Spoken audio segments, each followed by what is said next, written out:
LAPD is defending the actions of its officers during protests over the U.S. Supreme Court decision overturning Roe v. Wade. The department says that after the large demonstration settled down, a handful of people fought with officers last Friday and Saturday. Investigative reporter Eric Lynn is live at our News Operations Center with more. Eric. Hi, Michael. The chief stressed repeatedly today that it appears that small groups of people got into these confrontations with officers and they were not connected with the 16 separate First Amendment protected protests that have taken place over the last few days.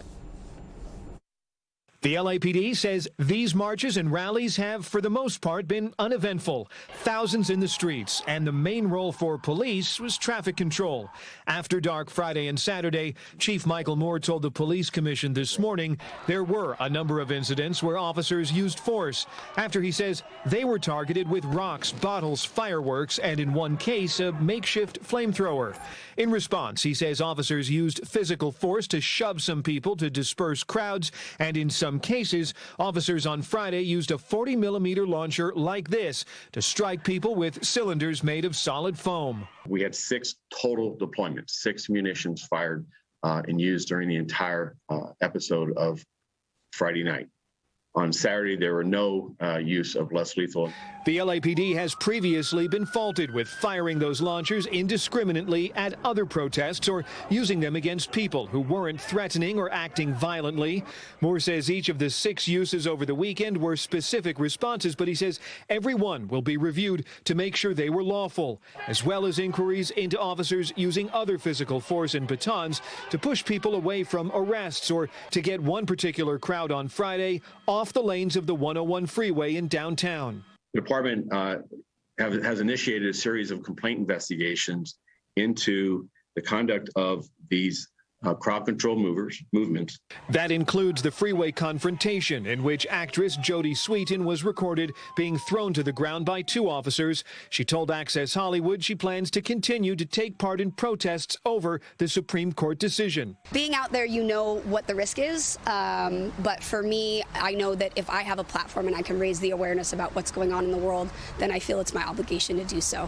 Also on the list of investigations, the rough arrest of this man, 32-year-old Michael Ortiz, who's being held on suspicion of attempted murder after he allegedly used a can of spray paint and a lighter to blast flames at officers in downtown L.A. The individual who was arrested for this attempt murder had 5 cans of spray paint in his backpack, in addition to the lighter. He was not there for any lawful protest or demonstration regarding the Supreme Court's decision. The chief says one officer who you saw there being singed by the flames wasn't seriously hurt. And the chief also says others in the crowd, it appeared, were using umbrellas to shield that attack from being detected before it happened. Back to you in the studio. Yeah, Eric, before we let you go, you also have some new information on the LAPD officer who died during a training exercise.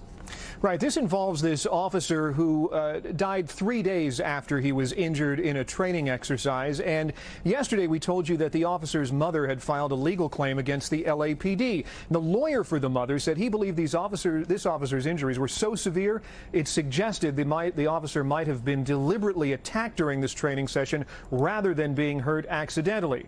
Now, the LAPD declined to comment when we asked about these allegations yesterday, but this morning LAPD Chief Moore said the lawyer's statement wasn't accurate.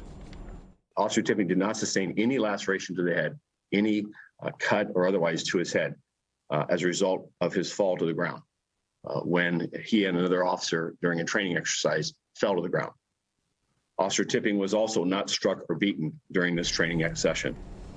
So again, Tipping's mother filed a legal claim that's required before the family is able to file a lawsuit against the LAPD, which their attorney says they intend to do. Back to you in the studio. All right, Eric, appreciate it. Thank you.